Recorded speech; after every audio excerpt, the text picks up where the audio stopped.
Hello good morning students. Welcome to again Saraswati senior secondary school Gudiyani. मैं आपका chemistry tutor विवेक यादव। जैसा कि बेटा हमने प्रीवियस पार्ट के अंदर डिस्कस जो किया था वो हमने किया था जैसे सूडो फर्स्ट ऑर्डर रिएक्शन तक हमने लास्ट कंप्लीट किया था। आज हमारा जो मेन मोटिव होगा, जो हम टॉपिक डिस्कस करने चाह रहे हैं, वो आपके पास है integrated form of zero order and first order. Integrated form of zero order reaction and first order reaction.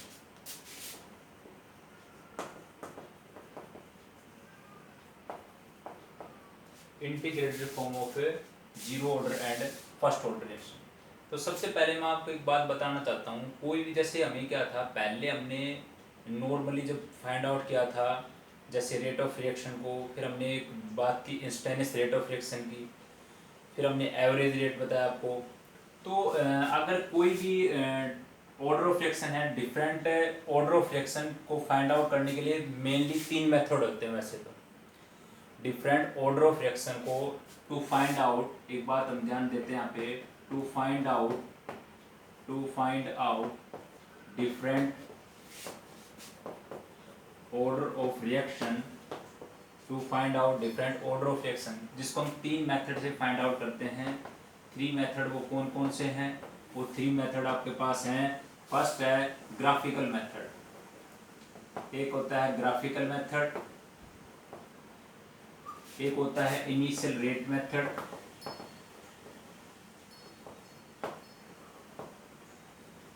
और एक होता है आपके पास इंटीग्रेटेड मेथड। एक आपके पास ध्यान देंगे यहाँ पे, एक तो बेटा देखो हमने क्या कहा था कि डिफरेंट ऑर्डर ऑफ रिएक्शन को फाइंड आउट करने के तीन तरीके हैं। फर्स्ट है ग्राफिकल, कोई ग्राफ से हम बता सकते हैं वो कौन सी ऑर्डर ऑफ रिएक्शन है। सेकंड है इनिशियल रेट मेथड, थर्ड है इंटीग्रेटेड मेथड। तो ये वाला जो मेथड हम करवाना जा रहे हैं आज आपको, इंटीग्रेटेड फॉर्म, जिससे हम फाइंड आउट करेंगे जीरो ऑर्डर और फर्स्ट ऑर्डर को। जब हम इंटीग्रेटेड मेथड पढ़ेंगे तो वहीं पे हम उसी के अंदर पढ़ लेंगे ग्राफिकल मेथड को भी। जब हम इंटीग्रेटेड फॉर्म सोल्व करवाएंगे आपको तो वही मैं डिस्कस कर लूंगा ग्राफिकल मेथड को। ओके, उसके बाद ये जो इनिशियल मेथड है इसका भी हम, जब हम इंटीग्रेटेड मेथड सीख लेंगे तो हमें इनिशियल रेट मेथड भी अपने आप आ जाएगा। क्योंकि इसमें क्या होता है, इस टाइप के मेथड के अंदर दो रिएक्टेंट होते हैं। जैसे मान लो एक ए रिएक्टेंट एक बी रिएक्टेंट है। वो ये कहते हैं जैसे मान लो इसकी कंसंट्रेशन 1 है और फिर यहाँ पे 0.2 होगी, इसकी दूसरी 0.2 है, तो यहाँ पे रेट पे क्या इफेक्ट होगा? तो ऐसे कहता है कि अगर एक की कंसंट्रेशन को चेंज कर दूं और दूसरे की कांस्टेंट रखूं, मैंने क्या किया है, एक की कंसंट्रेशन को चेंज कर दिया। जैसे इसकी कंसंट्रेशन चेंज हो रही है, यहाँ पे ऐसे कर लेंगे इसके अंदर, जैसे मैंने आगे कर लिया, जैसे एक ए है एक बी रिएक्टेंट है। ए रिएक्टेंट की कंसंट्रेशन चेंज कैसे है, 0.1 से 0.2, और यहाँ पे बी की क्या है, 0.2 से 0.2। मतलब ये वाली वैल्यू तो सेम है बट यहाँ पे चेंज है। तो यहाँ रेट के अंदर क्या इफेक्ट होगा, रेट के अंदर क्या इफेक्ट होगा? तो इस टाइप की बातें आती हैं इनिशियल रेट मेथड के अंदर। भाई एक की कंसंट्रेशन को चेंज कर दो, उसके रेस्पेक्ट में जो दूसरा है उसकी कांस्टेंट रखो, उसकी क्या रखेंगे आप, कांस्टेंट रखेंगे, तो उससे आप ऑर्डर ऑफ रिएक्शन को फाइंड आउट कर सकते हो। एक आपके पास है इंटीग्रेटेड मेथड, तो उसमें ये सबसे ज्यादा इंपॉर्टेंट मेथड है। जब हम ये सीख जाएंगे तो ग्राफिकल अपने आप आ जाएगा, और जब हमें ये आ गया तो इनिशियल रेट मेथड भी सीखना बिल्कुल आसान होगा। इस टाइप के मेथड की बातें हम एक दो न्यूमेरिकल करेंगे, वहां हम करवाएंगे इनिशियल रेट मेथड की बातें। ओके, तो सबसे पहले हम आज जो सीखना जा रहे हैं वो है इंटीग्रेटेड मेथड। मतलब ये वाला जो मेथड था ये सबसे बेस्ट मेथड है, ये सबसे बेस्ट मेथड, इसी से ये भी पता लग जाता हमें। तो इंटीग्रेटेड फॉर्म से जो डिफिकल्टी हमारे पास आ रही थी उसको हमने सोल्व आउट कर लिया और उसको हम आसानी से फाइंड आउट कर लेते हैं। ओके, तो ये मेथड है आपके पास। तो चलो हम स्टार्ट करते हैं आपका integrated form of zero order and first order. तो सबसे पहले हम सीखते हैं, देखो एक अगर मेथड जिसने अच्छी तरीके से सीख लिया तो उससे नेक्स्ट तो फर्स्ट ऑर्डर है वो भी आप आसानी सीख लोगे। तो सबसे पहले हम करते हैं जीरो ऑर्डर के लिए इंटीग्रेटेड फॉर्म, किसके लिए, जीरो ऑर्डर रिएक्शन के लिए, zero order reaction, zero order reaction के लिए अगर हम बात करें, जीरो ऑर्डर रिएक्शन की बात करें, तो in this type of reaction rate remains constant throughout the course of reaction. According to zero order reaction, zero order reaction, the rate remains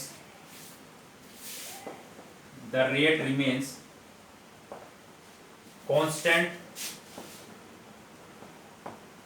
throughout the course of reaction, throughout the course of reaction। ऐसी reaction जिसमें rate क्या रहे, constant रहे पूरी reaction के दौरान, चाहिए आप कंसंट्रेशन में कितना ही चेंज कर रहे हो आप। जैसे पहला मेरा ग्राफ यहीं से ड्रा हो जाता है। देखो पहले पर मैं ग्राफ करने से पहले मैं एक बात और बताना चाह रहा था आपको। देखो एक बार यहाँ पे देखेंगे, अगर हम बात करते हैं स्ट्रेट लाइन इक्वेशन की, ये आप मैथमेटिक्स में भी पढ़ते हो, स्ट्रेट लाइन इक्वेशन जो ऐसे होती है y is equal to M x plus C, Y is equal to M x plus C. Y जो एक y एक्सिस है जो हमेशा आप लेफ्ट हैंड साइड, मतलब ये हमेशा जो एक्सिस है आप क्या लोगे, वर्टिकल, ठीक है, और ये आपके पास एक्सिस हमने ले लिया हॉरिजॉन्टल। एम को इसको रिप्रेजेंट करेगा स्लोप को, और सी रिप्रेजेंट करेगा आपका इंटरसेप्ट को। ध्यान रखेंगे कुछ पॉइंट हमारे पास है, एक वाई एक्सिस है, ये एक्सिस है, जैसे ये हॉरिजॉन्टल एक्स एक्सिस की बात कर रहे हैं हम, वर्टिकल में वाई एक्सिस की बात कर रहे हैं, ठीक है। तो हमने क्या किया, एक एक्सिस वाई ली है, एक एक्स एक्सिस है, एम आपकी स्लोप होगी और सी आपका होगा इंटरसेप्ट। सी क्या होगा आपका इंटरसेप्ट। तो इसी तरह ये मेरी एक्स एक्सिस थी, ये मेरी एक्स है और ये मेरी है वाई एक्सिस, ठीक है। इंटरसेप्ट क्या करता है, कट करता है लाइन को। जैसे ये इस ओरिजिन और मैं इस लाइन को ऐसे कट कर दूं तो ये दैट विल बी द, जहां मेरा ओरिजिन था और जिस पॉइंट पे कट हुई यहां से यहां तक का क्या है, इंटरसेप्ट है। इस ओरिजिन पॉइंट से लेकर और जहां इस लाइन ने कट किया है तो ये मेरा क्या है, इंटरसेप्ट है। ये क्या है मेरा इंटरसेप्ट। तो ये बातें ध्यान रखेंगे आप इसमें। देखो स्ट्रेट लाइन इक्वेशन में क्या थे हमारे पास, एक y एक्सिस है, एक x एक्सिस है, m स्लोप है, c इंटरसेप्ट है। इंटरसेप्ट को हमने कहां से फाइंड आउट किया है, जहां मेरा ओरिजिन है और उसके पर्टिकुलर कहां कट आ रहा है, तो इस पॉइंट से लेकर और यहां तक का इंटरसेप्ट होता है आपका। ओके, अब देखो आपको इतनी ज्यादा कोई प्रॉब्लम नहीं लेनी इसके अंदर, बिल्कुल सीधी सी लाइन बताता हूं आपको। एक ट्रिक याद रखना, जैसे ये मेरी स्ट्रेट लाइन इक्वेशन थी, अगर कभी भी लाइन ऐसे आए, ये दो लाइन खींच दी मैंने, अगर कभी भी लाइन ऐसे आती है तो हमेशा स्लोप होगी नेगेटिव आपका m। ये हम किसके बारे में बात कर रहे हैं, m का मतलब स्लोप के बारे में बात कर रहे हैं। अगर कभी भी लाइन ऐसे आए तो हमेशा स्लोप नेगेटिव होगी, और लाइन अगर ऐसे आती है तो हमेशा स्लोप आपकी है पॉजिटिव। अगर लाइन ऐसे है तो स्लोप पॉजिटिव, और लाइन अगर उधर ऐसे है तो स्लोप नेगेटिव। बस ये क्रॉस याद रखना आप, ठीक है। लाइन ऐसे है तो स्लोप हमेशा नेगेटिव, लाइन ऐसे है तो स्लोप हमेशा पॉजिटिव। थोड़ा सा इंटरसेप्ट के बारे में मैं जानकारी दे देता हूं आपको। जैसे ये तो हमने स्ट्रेट लाइन की इक्वेशन के बारे में जानकारी की है। एक देखो चार क्वाड्रेंट होते हैं हमारे पास ऐसे, ठीक है। अगर मैं इंटरसेप्ट की बात करूं, लाइन कभी भी ऐसे ऊपर से हो तो वहां जो इंटरसेप्ट होता है वो पॉजिटिव होता है, सी पॉजिटिव होता है ऊपर वाले क्वाड्रेंट में। और लाइन ऐसे नीचे की तरफ हो तो यहाँ पे हमेशा इंटरसेप्ट नेगेटिव आता है, यहाँ पे इंटरसेप्ट नेगेटिव। मैंने क्या बात बताई है, इंटरसेप्ट हमेशा, जैसे मान लो ये ओरिजिन है, इस ओरिजिन से इस पॉइंट पे कट हो गया तो ये इंटरसेप्ट हो गया। ये ओरिजिन है, इस पॉइंट से ये होगा, ये आपका इंटरसेप्ट हो गया। ये आपका ओरिजिन है, इससे ये पॉइंट है, ये आपका इंटरसेप्ट हो गया। ये ओरिजिन है, इस पॉइंट से ये होगा, ये आपका इंटरसेप्ट हो गया, ठीक है। तो हमेशा ऊपर वाले क्वाड्रेंट में लाइन अगर ऐसे आती है तो इंटरसेप्ट पॉजिटिव है, और नीचे वाले क्वाड्रेंट में आती है तो इंटरसेप्ट नेगेटिव है। और भैया अगर ऐसे आ जाए तो, कोई बोले सर ऐसे बीच में से आ जाए तो वहां इंटरसेप्ट सी का मान 0 होता है। सी का मान क्या होता है, 0। इंटरसेप्ट 0 होता है अगर यहाँ से ओरिजिन से पास हो रही हो तो यहाँ पे ये इस पे इंटरसेप्ट 0 है। तो ये बातें ध्यान रखेंगे। ट्रिक हमारा पूरा तैयार हो गया है। स्लोप अगर लाइन ऐसे आती है तो नेगेटिव, ऐसे आती है तो पॉजिटिव। इंटरसेप्ट की वैसे आपको इतनी जरूरत नहीं पड़ेगी नहीं, पर मैं आपको पूरा मैंने क्लैरिफाई कर दिया है। अगर लाइन ऐसे ऊपर की तरफ है, ऊपर वाले क्वाड्रेंट में इंटरसेप्ट पॉजिटिव, नीचे वाले क्वाड्रेंट में इंटरसेप्ट नेगेटिव, बीच में लाइन है तो इंटरसेप्ट जीरो, इंटरसेप्ट जीरो। तो भाई ये बातें मेरे को थोड़ी बतानी थी आपको। अब हम चलते हैं अपने जो टॉपिक हम कर रहे थे, जिसमें हमने लिखा है कि according to zero order reaction की अगर बात करें, rate remains constant throughout the course of reaction. इसका मतलब क्या हुआ? इसका मतलब ये है कि rate is independent of concentration.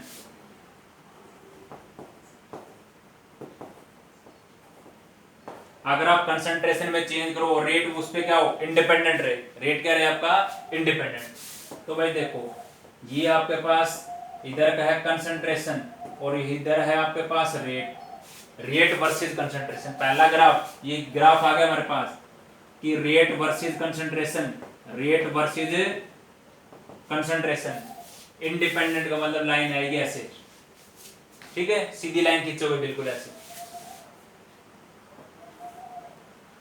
Rate versus, क्योंकि डिपेंड होता है तो इसमें कुछ ना कुछ चेंज होता है इसमें, ठीक है, बट ये सीधी स्ट्रेट लाइन है। इसका मतलब रेट जो आपका पास है, रेट है वो क्या है? इंडिपेंडेंट आपकी कंसंट्रेशन। अब नॉर्मली आप सोच रहे हो सर आपने तो लाइन यहां से या ओरिजिन से खींच देते इसको, थोड़ा सा मतलब ऐसे क्यों खींचा है? तो एक मिनट के लिए सोच के देखो, ये मान लो आपके पास कोई सरफेस है, रिएक्टेंट का ये सरफेस है। सबसे पहले तो इस पे क्या होगा? इस पे कुछ ना, ये मान लो हमें कोई ना कोई, पहले यहाँ पे देखेंगे ये हमारे पास था कैटलिस्ट। तो कैटलिस्ट क्या प्रोवाइड करता है? सरफेस। तो कुछ रिएक्टेंट तो अब्जॉर्ब होंगे। अगर कुछ रिएक्टेंट अब्जॉर्ब हुए तो हमने सोचा भी जो आपके पास रिएक्टेंट थे वो किस पे डिपेंड कर रहे हैं? उसके कंसंट्रेशन पे। स्टार्टिंग की अगर बात करें तो ये इस टाइप से हिट्रोजीनियस प्रोसेस की तरह चलता है। हिट्रोजीनियस, समझे इस बात को, सिर्फ बस समझना है, लिखना कुछ नहीं है। पहले इनिशियली आपका रिएक्टेंट अब्जॉर्ब हो रहा है कैटलिस्ट पे, ठीक है, तो इसका मतलब हमने सोचा कि भाई ये फर्स्ट ऑर्डर होगी, ये क्या होगी? First order. बट फिर मैं बाद में और मैंने कंसंट्रेशन बढ़ाई रिएक्टेंट की, बट मेरे पास रेट पे कोई इफेक्ट नहीं हो रहा। कंसंट्रेशन बढ़ा रहा हूं मैं, देखो इधर कंसंट्रेशन बढ़ा रहा हूं पर रेट में चेंजमेंट होता, तो इसका मतलब लाइन क्या तो ऊपर जाती है, ऐसे नीचे होती है, ऐसे कुछ चेंजमेंट होता है। बट ऐसा तो नहीं है, लाइन बिल्कुल क्या है? सीधी है। इसका मतलब मैं कंसंट्रेशन बढ़ा रहा हूं रिएक्टेंट की, बट रेट पे कोई इफेक्ट नहीं हो रहा, रेट पे कोई इफेक्ट नहीं हो रहा। इसलिए इस टाइप की रिएक्शन को बोलते हैं जीरो ऑर्डर रिएक्शन। तो इस ग्राफ का मतलब ये था। अब हम देखो इसकी इंटीग्रेटेड फॉर्म को सोल्व करता हूं मैं। Derivation for integrated form, derivation of integrated forms, ये समझेंगे अच्छे तरीके से। सबसे पहले ध्यान रखेंगे मेरे पास आर कोई रिएक्टेंट है, उससे बन गया मेरे पास प्रोडक्ट, रिएक्टेंट से बन गया प्रोडक्ट। तो यहाँ पे हमारे पास रेट क्या लिख देंगे? डी आर माइनस का डी आर अपॉन में डी टी, माइनस का डी आर अपॉन में डी टी इजिकल, मैंने किया डायरेक्टली प्रोपोर्शनल, और यहाँ पे लिख दिया आर। यहाँ पे क्या लिख दिया? क्योंकि वही तो था कि रेट ऑफ रिएक्शन की, रेट ऑफ रिएक्शन क्या आपके पास जो रेट लॉ के अकॉर्डिंग वो किसके अकॉर्डिंग आती है? यहाँ पे कंसंट्रेशन किसकी लिखते हैं? रिएक्टेंट की लिखते हैं। कंसंट्रेशन किसकी लिखते हैं? रिएक्टेंट की लिखते हैं। ये तो मैंने रेट को लिखा minus d R by D T, जो किसके डायरेक्टली प्रोपोर्शनल होता है? जो किसके डायरेक्टली प्रोपोर्शनल होता है? कंसंट्रेशन ऑफ रिएक्टेंट, और रिएक्टेंट में कौन है मेरे पास? ये आर है, ये मैंने लिख दिया। अब देखो जब मैं बात कर रहा हूँ जीरो ऑर्डर रिएक्शन की, तो बेटा इसके ऊपर पावर क्या आएगी? जीरो। इसके ऊपर पावर क्या आएगी? जीरो आएगी। जब इस प्रोपोर्शनलिटी को ओपन करते हैं, जब इस प्रोपोर्शनलिटी के साइन को ओपन करते हैं तो क्या आ जाएगा? माइनस का डी आर अपॉन में डी टी, माइनस का डी आर अपॉन में d t is equal to, समझे इसको, प्रोपोर्शनलिटी को ओपन कर दिया तो यहाँ पे आएगा के और आर की पावर ऊपर जीरो। ये मैंने जीरो क्यों किया है? क्योंकि मैं पढ़ रहा हूँ जीरो ऑर्डर का इंटीग्रेटेड फॉर्म। भाई कर दो इसको ओपन, किसी की पावर जीरो क्या होती है? 1 होती है, तो इसका मतलब ये आ गया माइनस का डी आर अपॉन में d t is equal to k, is equal to k. इसको हम करेंगे हैं रीअरेंज, इसको हम करेंगे रीअरेंज। रीअरेंज करेंगे क्या आएगा? माइनस का डी आर अपॉन में आर, हाँ माइनस का डी आर हो गया, माइनस का d are is equal to k d T is equal to के, ये डी टी इधर से चला गया इधर। अब ये इक्वेशन आ गई मेरे पास फर्स्ट इक्वेशन, या इसको ए इक्वेशन मान लो। यहां तक का शायद आपको दिख रहा होगा। मैंने सिर्फ क्या किया, प्रोपोर्शनलिटी को ओपन किया, ओपन के बाद ये मेरे पास कांस्टेंट प्रोपोर्शनलिटी आ गया कि ये जो है वो कांस्टेंट प्रोपोर्शनलिटी है, ये वाला जो है कि वो है क्या आपके पास कांस्टेंट प्रोपोर्शनलिटी। हमने इसको बस ये कर दिया रीअरेंज, डिटी को ले गया इधर और के को लिया नीचे। Integration on both side, integration on both side, integration on both side कर दो इंटीग्रेशन। माइनस का d r is equal to k d t, k d t integration करोगे तो माइनस डी आर का क्या आ जाएगा, डी आर का इंटीग्रेशन आर माइनस का आर, माइनस तो ऐसे कैसे रहेगा, इज इक्वल टू के कौन है कांस्टेंट प्रोपोर्शनलिटी, वो इंटीग्रेशन से बाहर आ जाएगा, ये बराबर का निशान है, कांस्टेंट प्रोपोर्शनलिटी बाहर। dt का इंटीग्रेशन क्या होता है, t, dt का इंटीग्रेशन है t आ गया आपके पास, प्लस में हमने लिख दिया i कौन है इंटीग्रेशन कांस्टेंट, i कौन आपका इंटीग्रेशन कांस्टेंट, i आपके पास है इंटीग्रेशन कांस्टेंट।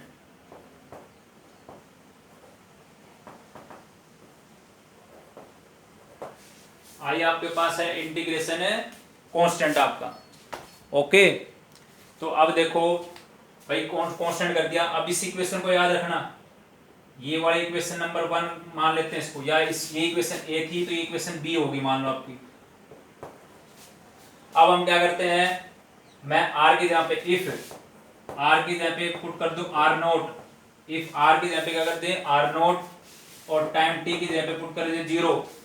कहने का मतलब ये जो मेरा रिएक्टेंट है मैंने मान लिया कि जब मेरी कंसंट्रेशन इनिशियल में 0 थी, मतलब रिएक्शन चली नहीं है, तो r की जगह पे r नोट मान लिया और t की जगह पे टाइम 0। भाई टाइम 0 का मतलब जब रिएक्शन चली नहीं है तो वहां पे जब इनिशियल कंसंट्रेशन क्या है, r नोट होगी, 0 होगी। अब ये वाली वैल्यू इस इक्वेशन नंबर बी में पुट करो, put this value equation B, इस इक्वेशन बी में पुट कर दो इस वैल्यू को। ये जो आई हमारे पास है ये वैल्यू इक्वेशन नंबर बी में पुट कर देंगे।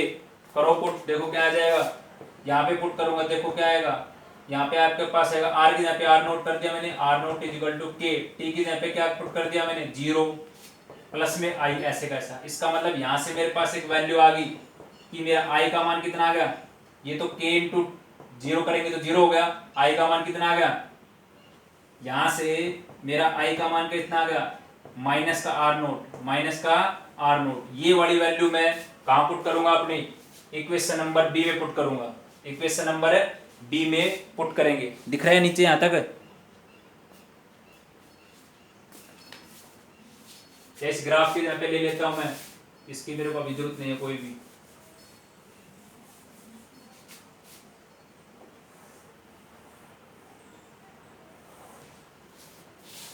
यहाँ पे देखेंगे हमने ये यहाँ तक की बात समझ में, आर की जगह पे आर नोट पुट कर दिया था इक्वेशन नंबर बी में, ये इक्वेशन नंबर बी में आर की जगह पे आर नोट, टाइम की जगह पे 0, तो आर की जगह पे आर नोट, टाइम की जगह पे 0 और आई कौन है इंटीग्रेशन कांस्टेंट। यहाँ से मैं आई की वैल्यू निकालना चाहता था, वो आ गई मेरे पास। अब इस आई की वैल्यू जो आपके पास, क्योंकि आई का मान क्या है आपके पास, आई का मान आ गया आर नोट माइनस का आर नोट, आई का क्या मान आ गया माइनस का आर नोट। अब इस सारी वैल्यू जो है आई का मान पुट कर दो इक्वेशन नंबर बी में, पुट दिस वैल्यू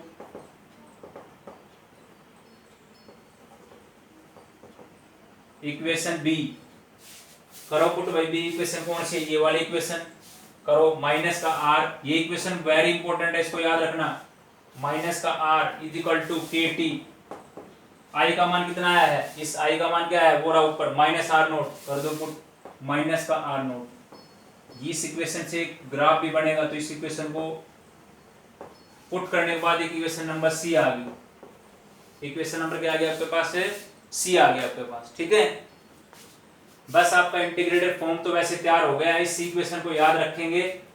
देखो इस माइनस को साइन को मैं इंटर करता हूं तो देखो मेरे पास ऐसे बन जाएगा, ये तो आर हो गया माइनस का के टी प्लस का आर नोट, प्लस का आर नोट, ये हमने अंदर इंटर करवा दिया ऐसे। ओके, अब इसको कैसे लिख सकते हैं, आप इस टर्म को कैसे लिखेंगे, पर वो माइनस का तो बाद में ग्राफ के लिए करूंगा मैं, पहले यहीं पे फॉर्म बना लेता हूं मैं, जो मेरे को जरूरत पड़ रही है, जो जिसके लिए मैं काम कर रहा हूं, integrated form of zero order reaction, वो निकाल लेता हूं पहले। तो भाई इस माइनस आर नोट को इधर लाएंगे तो क्या हो जाएगा, प्लस का हो जाएगा। तो अभी देखो k t is equal to are naught minus में आर, आर नोट माइनस में आर। भाई मेरे को मान चाहिए इसका, क्योंकि मैं यहां से, ये कौन है, ये मेरे पास कौन है इंटीग्रेशन, ये ना ये वाला कौन है मेरे पास, रेट कांस्टेंट, के कौन होता है आपका, रेट कांस्टेंट, जो पहले आया था आपके पास यहाँ पे, ये रहा, ये आपके पास कौन आपका रेट कांस्टेंट है, क्या होना है आपके पास है रेट कांस्टेंट, या कांस्टेंट प्रोपोर्शनलिटी की बात करते हैं, इसका नाम क्या है, इसका नाम है rate constant, rate constant proportionality, rate constant proportionality. तो भाई आ गया आपके पास के का मान अगर निकालते हो 1/t आर नोट माइनस में आर, आर नोट माइनस में आर आपके पास। तो इस फॉर्मूले को याद रखना भाई आपको, जीरो ऑर्डर रिएक्शन के लिए इंटीग्रेशन कांस्टेंट, इंटीग्रेटेड फॉर्म ये आपके पास, जीरो ऑर्डर की इंटीग्रेटेड फॉर्म ये k is equal to 1/t are naught minus में आर, आर नोट माइनस में आर आपके पास। देखो क्या क्या है, एक बार सीखते हैं यहाँ से। भाई सबसे पहले तो मैंने ये बात बताई थी, ग्राफ किया था, उस ग्राफ में मैंने बताया था इधर रेट है और इधर कंसंट्रेशन है। रेट के अगर आप कंसंट्रेशन में चेंज करते जाओ, रेट आपका इंडिपेंडेंट है, तो वो किसको आइडेंटिफाई करता है, जीरो ऑर्डर रिएक्शन को। पहली बात तो ये, इसका मतलब रेट जो है वो कंसंट्रेशन पे इंडिपेंडेंट है। ओके, फिर इसके इंटीग्रेटेड फॉर्म के लिए हम करते क्या है, मैंने एक इक्वेशन लिखी r into product, r into product. भाई फिर मैंने किया इसके लिए रेट ऑफ रिएक्शन कैसे लिखूं, इसके लिए माइनस डी आर क्वांटिटी, भाई रिएक्टेंट साइड में क्या लगाता हूं, माइनस का निशान। प्रोपोर्शनलिटी रेट ला एक्सप्रेशन के अकॉर्डिंग ये यहाँ पे क्या आता है, कंसंट्रेशन ऑफ रिएक्टेंट, भाई कर रहा हूं किसके लिए, जीरो के लिए, तो जीरो पावर दे दी। फिर मैंने इस प्रोपोर्शनलिटी को ओपन किया, ओपन के बाद करने बाद आया के को बोलते हैं कांस्टेंट प्रोपोर्शनलिटी। फिर मैंने किया इसको रीअरेंज भाई, तो रीअरेंज किया तो क्या आया भाई, r की पावर 0, इसका मतलब 1, किसी की पावर 0 1 होती है। रीअरेंज करते हो तो भाई माइनस का dr is equal to k dt, integration on both side, dr का इंटीग्रेशन r होता है माइनस का निशान, एज इट इज dt का integration t, constant proportionality integration से बाहर आ जाता है, तो k तो बाहर आ गया, dt का t आ गया, प्लस में आ गया इंटीग्रेशन कांस्टेंट। फिर मैंने क्या किया, अगर मैं r की जगह पे r नोट पुट करता हूं और टाइम की जगह पे 0 पुट करूं, ये मान किसमें पुट करना है मेरे को, इक्वेशन नंबर बी में पुट करना है, कर दिया पुट, r की जगह पे r नोट, टाइम की जगह पे 0, i का, तो यहां से मेरे पास आया i का मान, जो i का मान मेरा ये है, i is equal to minus R naught, जिसको बोलते हैं इंटीग्रेशन कांस्टेंट। इस वैल्यू को पुट कर दिया, i की वैल्यू को किसमें, इक्वेशन नंबर बी में, कर दो पुट, r की जगह पे माइनस, मतलब ये तो सीधा एज इट इज के टी, सिर्फ i का मान पुट करना था, माइनस आर नोट। अब भाई इस वाले माइनस आर को इधर लेंगे तो प्लस आर, तो यहां से हमारे पास ये टर्म आ गई integrated form of zero order reaction, k is equal to 1/t are naught minus में r। और एक बात ध्यान रखेंगे, ये आर नोट जिसके नीचे होता है वो होता है इनिशियल कंसंट्रेशन, और r होता है वो होता है आफ्टर टाइम t, मतलब कुछ टाइम रिएक्शन चलने के बाद जो कंसंट्रेशन है वो हो गया आपके r, जिसके नीचे ऐसे अंडा दिखता है वो क्या है, इनिशियल कंसंट्रेशन, ये है इनिशियल कंसंट्रेशन। तो ये मैंने सीख लिया फाइंड आउट करना जीरो ऑर्डर रिएक्शन का integrated form, zero order reaction का इंटीग्रेटेड फॉर्म। एक बार अच्छी तरीके से देखें इसको,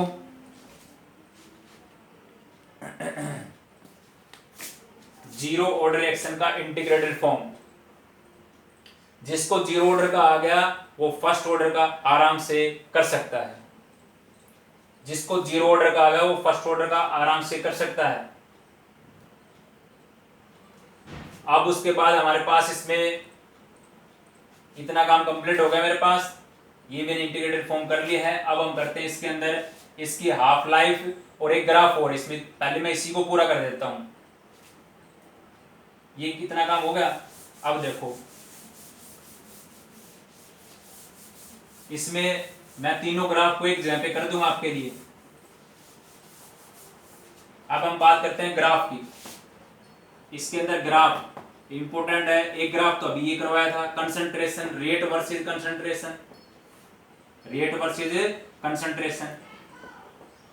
एक तो ये करवा चुका हूं। एक ग्राफ यहां से बनेगा, देखो मैंने ये बोला था ना, इस इक्वेशन को याद रखना, ये वाली जो है, देखो इस इक्वेशन को मैं ऐसे लिख लेता हूं, माइनस का r is equal to k T minus का आर नोट, माइनस का आर नोट, ऐसे इक्वेशन। इसमें मैंने माइनस के निशान को अंदर इंटर किया, r is equal to minus का के टी प्लस का आर नोट प्लस का आर नोट। अब मैं इस इक्वेशन को उसकी तरह लिख देता हूं, y is equal to M x plus C, Y is equal to M x plus C, Y axis का कौन है, ये है r, m की जगह पे k हो गया, x एक्सिस की जगह पे कौन है t, t को बोलते हैं टाइम, c की जगह पे है इंटरसेप्ट जो r नोट है। कर दो इसको ग्राफ को, दूसरा ग्राफ ये बन गया। y एक्सिस का लंब कौन है r, r का मतलब ये कौन है कंसंट्रेशन है, ये कौन है आपके पास कंसंट्रेशन है, ठीक है। बट इसमें और इसमें फर्क है, अगर इसके नीचे r नोट हो उसको इनिशियल कंसंट्रेशन बोलते हैं बेटा, ओके। अब सिर्फ r है तो इसका मतलब बोलते हैं, ये ग्राफ को आप दो तरीके से मिल सकता है आपको ये ग्राफ, या तो वो ऐसे लिख दे r, या ऐसे लिख सकता है और करके कंसंट्रेशन। बेटा एक्स एक्सिस का लॉन्ग कौन है t, t कौन आपका टाइम, तो यहाँ पे टाइम लिखो भाई। और इतना काम हो गया मेरे पास। अब क्या है स्लोप माइनस के, स्लोप क्या है माइनस के, मैंने उस दिन भी बताया था आपको, पहले अभी भी बताया है। अगर नेगेटिव स्लोप में लाइन कैसे आती है ऐसे, और पॉजिटिव में कैसे आती है इस तरीके से। अब यहाँ पे माइनस के, इसका मतलब लाइन कैसे आनी चाहिए इधर ऐसे, तो ये लाइन बना दो ऐसे, तो ये आ गया नेगेटिव के, जो किसको रिप्रेजेंट कर रहा है आपके स्लोप को। m की जगह पे कौन है माइनस के, m की जगह पे कौन है माइनस के। और अच्छा भाई इंटरसेप्ट और बच गया r नोट, मैंने बताया था इस ओरिजिन से लेकर और इस पॉइंट तक, तो इसको मैंने ऐसे कर दिया यहां तक, थोड़ा इसको अच्छी तरीके दिखा दो, यहां तक ये कौन आपका r नोट, जिसको हमने बोलते हैं इंटरसेप्ट। इंटरसेप्ट ए कट पॉइंट से ओरिजिन टू द, मतलब जैसे यहाँ ओरिजिन से लेकर इस पॉइंट तक जो कट था, इतना जो था इतना, ये इंटरसेप्ट हो गया था, ये कौन आ गया आपका इंटरसेप्ट। तो भाई दूसरा ग्राफ ये है, सेकंड ग्राफ ये हो गया भाई, एक ग्राफ ये हो गया, दूसरा ये हो गया कंसंट्रेशन वर्सेस टाइम का। तीसरा ग्राफ बनता है हाफ लाइफ से, इसकी डेफिनेशन यही करवा देते हैं ताकि फिर फर्स्ट ऑर्डर में दोबारा से डेफिनेशन नहीं बतानी पड़ेगी। Half life is defined as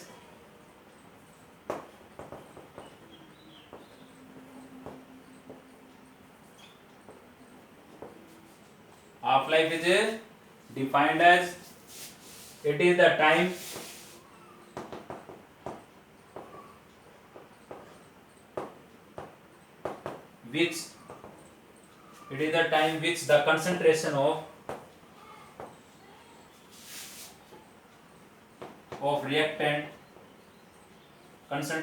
reactant is reduced to half of its original value।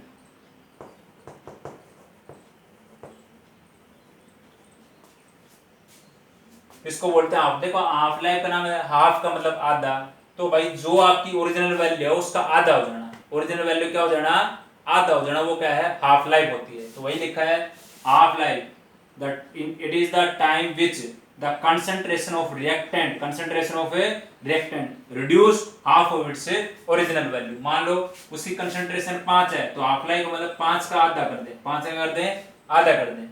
या मान लो आपके पास इनिशियल कंसंट्रेशन 10 है, तो हाफ लाइफ का मतलब उसका आधा कर दो 2/5। तो जो आपकी ओरिजिनल कंसंट्रेशन रिएक्टेंट है उसका आधा हो जाना, वो क्या है हाफ लाइफ, वो क्या आपकी हाफ लाइफ।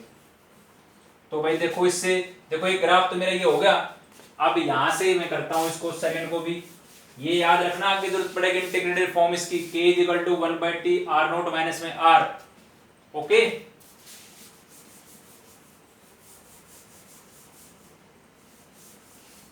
अब देखो भाई अभी आपने क्या था इंटीग्रेटेड फॉर्म क्या थी, k = 1/t r naught minus में r, यही तो निकाला था आज हमने अभी। अब ये कह रहा है हाफ लाइफ निकालना है, तो भाई t की जगह देखो, इस t की जगह पे पुट कर देते हैं t हाफ, t की जगह पे पुट कर देंगे t हाफ, और भाई जो r है इसकी जगह पे पुट कर देंगे r नोट/2, क्योंकि वही तो था जो हमारी ओरिजिनल, यही तो है ओरिजिनल वैल्यू, उस ओरिजिनल वैल्यू का आधा करना, तो वही क्या मैंने ओरिजिनल वैल्यू का आधा कर दिया।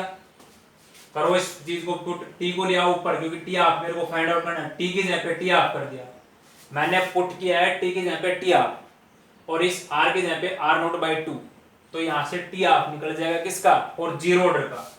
मैं निकाल रहा हूं क्या, T of for zero order, कर दो भाई। टी ऑफ जो निकालना वो ऊपर आ जाएगा, टी की जगह पे टी ऑफ करेंगे तो ये ऊपर जाएगा, के कहां आएगा नीचे, 1 बाई के, यहाँ पे क्या है आर नोट माइनस में, आर की जगह पे क्या पुट करना था, R naught by 2, R naught by 2, LCM ले लो 2, यहाँ पे क्या आएगा 2 आर नोट माइनस में आर नोट, भाई 2 आर नोट में से एक आर नोट घट जाएगा तो क्या आएगा, T of is equal to 1 by 2, और ऊपर क्या जाएगा, मतलब ये तो 1 तो वो था, 2 आर नोट में से एक आर नोट गया तो बच गया एक आर नोट, तो ये आ गया T of for zero order reaction, T of for zero order reaction, zero order reaction के लिए टी ऑफ ही होता है आर नोट बाई 2 के, आर नोट बाई 2 के। अब यहाँ पे देखो एक ग्राफ बनाते हैं हम, हाफ लाइफ तो हम समझ चुके हैं ना कि original value the concentration of reactant reduce to half its original value, original value का आधा हो जाना वो होती है हाफ लाइफ। अब यहां से देखो ग्राफ बनेगा हमारे पास, एक ग्राफ देखो हमने पहले ये क्या था, दूसरा ये है, और तीसरा ये आ जाएगा, तीसरा ग्राफ टी आपके रेस्पेक्ट में देखो, T of is equal to are note upon में 2 के, इसको भी ऐसे समझेंगे y is equal to mx plus c, mx plus c आपके पास। भाई y एक्सिस के अलोंग कौन है, देखो बनाओ इसको, y एक्सिस के अलोंग कौन है बेटा, आपका टी ऑफ है, लिखो यहाँ पे टी ऑफ, लिख दिया। x एक्सिस के अलोंग कौन है आपके पास, x एक्सिस के अलोंग कौन है आपका, ये r नोट, कौन आपका r नोट, तो यहाँ पे लिखो r नोट, और ये 1 अपॉन, मतलब ऐसे इसको 1 इसके आगे 1 करके मल्टीप्लाई, तो एक ही बात है, तो 1 अपॉन 2 के, 1 अपॉन 2 के क्या होगी, इसकी स्लोप होगी। और देखो मैंने अभी बताया था स्लोप पॉजिटिव होती है तो लाइन ऐसे आती है, नेगेटिव होती है तो लाइन ऐसे होती है, तो भाई पॉजिटिव होता है ये ग्राफ की लाइन ऐसे आएगी, तो 1 अपॉन 2 के ये होगी स्लोप, ये क्या होगी स्लोप। और देखो हमारा वही बात होगी इंटरसेप्ट, भाई जीरो मैंने अभी तो बताया था, भाई इस चीज को मैं ऐसे बना दूं, इस क्वाड्रेंट को ऐसे बना, मान लो दोनों लाइन ये दिख रही है आपको, एक लाइन ये होगी और एक ये, मतलब एक लाइन ये है कि ये लाइन ये, मेरी लाइन यहाँ से जा रही है, तो मैंने बताया था अगर लाइन कहीं बीच से जाती है वहां पे इंटरसेप्ट जीरो होता है, तो यहाँ पे इंटरसेप्ट क्या है, जीरो है। स्लोप ये तो देखो, स्लोप तो 1/2 की होगी आपकी, स्लोप तो क्या होगी 1/2 की होगी, y एक्सिस का लोग टी ऑफ है और x एक्सिस का लोग r नोट, और एक बात ध्यान रखना यहाँ पे r नोट की जगह पे कौन है, इनिशियल कंसंट्रेशन। भाई मैंने बताया था r नोट होता है तो इनिशियल कंसंट्रेशन होती है, r अगर होता है तो कंसंट्रेशन, ठीक है। तो बेटा एक तो ये आज का जो मेन मोटिव हमने जीरो ऑर्डर रिएक्शन सीखा है, अब तक देखो एक बार रिकॉल करते हैं। जीरो ऑर्डर रिएक्शन में आप बताओ भाई जीरो ऑर्डर रिएक्शन कौन सी होती है, तो आप ये बोलोगे भाई ऐसी रिएक्शन जो जिसमें क्या हो, रेट इंडिपेंडेंट हो कंसंट्रेशन, रेट इंडिपेंडेंट हो कंसंट्रेशन, तो ये बात बोलोगे कि रेट क्या हो इंडिपेंडेंट, वो यहां से बात बोल रहा हूं मैं कि रेट इंडिपेंडेंट हो कंसंट्रेशन, उस टाइप को बोलते हैं जीरो ऑर्डर रिएक्शन। एक ग्राफ भी हो गया इससे मेरा, ओके। फिर मेरा एक फॉर्मूला है, अगर आपसे पूछे integrated form of zero order reaction तो आप बोलोगे K is equal to 1/T R naught minus में R। दूसरा काम हो गया, इंटीग्रेटेड फॉर्म बताना हो तो इस फॉर्मूले का यूज करेंगे। फिर आपसे पूछे भाई जीरो ऑर्डर का T आप बताओ, तो इस फॉर्मूले को बताओगे आप, T half is equal to R naught upon में 2K। आपसे पूछा जाए जीरो ऑर्डर के लिए T ऑफ, तो बोलोगे ये वाला, होगी दो बातें। फिर आपसे पूछता है इसमें ग्राफ, तो मैंने बताया था जो एक इक्वेशन बनती है जहां पे हम वैल्यू पुट करते हैं, किसकी, वो आई की वैल्यू पुट करते हैं, उस इक्वेशन को थोड़ा ध्यान रखेंगे, ये वाली जो मैंने स्टार करके बताया था, इसमें इस माइनस के निशान को अंदर एंटर कर देंगे तो ये तो होगा, ये माइनस का होगा, ये प्लस का होगा।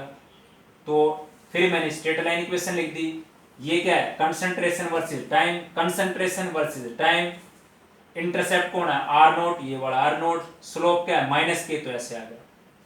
तो भाई तीन ग्राफ, 1 2 3 ग्राफ और एक फॉर्मूला ये और एक फॉर्मूला ये पूरा हो गया जीरो ऑर्डर रिएक्शन के लिए, जीरो ऑर्डर रिएक्शन। तो आई थिंक जीरो ऑर्डर का मैंने पूरा रिकॉल कर दिया है कि भाई रेट इंडिपेंडेंट ऑफ कंसंट्रेशन पे जीरो है। एक ग्राफ ये है, कंसंट्रेशन वर्सेस टाइम है, नेगेटिव स्लोप है। T of versus initial concentration है, स्लोप 1/2k, 1/2k वो यहाँ से आई है। y एक्सिस का लॉन्ग ये है, x का लॉन्ग ये है, स्लोप 1/2k, इंटरसेप्ट यहाँ पे नहीं है, जीरो है। और वो तो हमें सीधा ही पता लग रहा है यहाँ से ही, ठीक है। तो एक बार देख के इसको ध्यान से।